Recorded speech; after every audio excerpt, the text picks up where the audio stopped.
ത്യാഗത്തിന്റെയും സഹനത്തിന്റെയും സ്മരണയിൽ ഇസ്ലാം മതവിശ്വാസികൾ ബലിപെരുന്നാൾ ആഘോഷിച്ചു.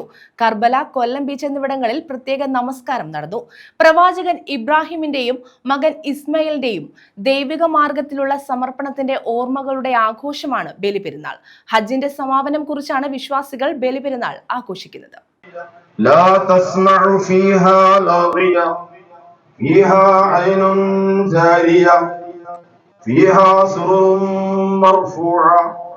കർബല, കൊല്ലം ബീച്ച് എന്നിവിടങ്ങളിൽ ബലിപെരുന്നാളിന്റെ ഭാഗമായി പ്രത്യേക നമസ്കാരം നടന്നു. കർബലയിൽ നടന്ന ഈദ് നമസ്കാരത്തിന് മദീന മസ്ജിദ് ഇമാം അബ്ദുൽ വാഹിദ് നദ്മി നേതൃത്വം നൽകി.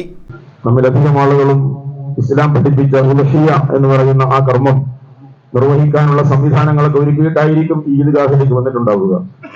ഇനിയും സമയമുണ്ട്. പ്രവാചകൻ സല്ലല്ലാഹു അലൈഹി വസല്ലം പറഞ്ഞത് മൻ ലഹു സഅത്തുൻ ഫലതുലഹി ഫലാ യഖ്റുബന്ന മുസല്ലന. ശേഷിയുള്ള ഒരാൾ ഉലഹിയ നിർവഹിക്കാനുള്ള സംവിധാനം ഏർപ്പെടുത്താതെയാണ് ഉള്ളതെങ്കിൽ ഫലാ യഖ്റുബന്ന മുസല്ലന, അയാൾ ഈദ്ഗാഹിലേക്ക് നമസ്കരിക്കാൻ വരരുത് എന്ന് റസൂലുള്ളാഹി സ്വല്ലല്ലാഹു അലൈഹി വസല്ലം പഠിപ്പിച്ചിട്ടുണ്ട്. നാളെ മുതലുള്ള 3 ദിവസം കൂടി അതിനുള്ള സമയമുണ്ട്. അത് നിർവഹിക്കാൻ ശ്രമിച്ചിട്ടില്ലാത്തവർ, തീരുമാനിച്ചിട്ടില്ലാത്തവർ അത് ചെയ്യണം എന്ന് കൂടി സാന്ദർഭികമായി സൂചിപ്പിക്കുക.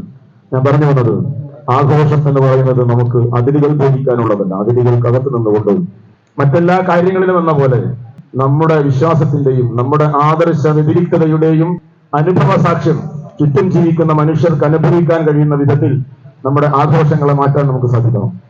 പ്രവാചകൻ ഇബ്രാഹിമിന്റെയും മകൻ ഇസ്മയിലിന്റെയും ദൈവിക മാർഗത്തിലുള്ള സമർപ്പണത്തിന്റെ ഓർമ്മകളുടെ ആഘോഷമാണ് ബലിപെരുന്നാൾ. ഹജ്ജിന്റെ സമാപനം കുറിച്ചാണ് വിശ്വാസികൾ ബലിപെരുന്നാൾ ആഘോഷിക്കുന്നത്. ദൈവിക കൽപ്പന പ്രകാരം മകനെ ബലി നൽകാൻ പ്രവാചകൻ ഇബ്രാഹിം തയ്യാറായതിന്റെ ഓർമ്മ പുതുക്കിയാണ് ബലിപെരുന്നാൾ ആഘോഷിക്കുന്നത്. ഇബ്രാഹിം, പത്നി ഹാജറ, മകൻ ഇസ്മായിൽ എന്നിവരുടെ സമർപ്പിത ജീവിതമാണ് ഹജ്ജിലും ബലിപെരുന്നാളിലും സ്മരിക്കപ്പെടുന്നത്.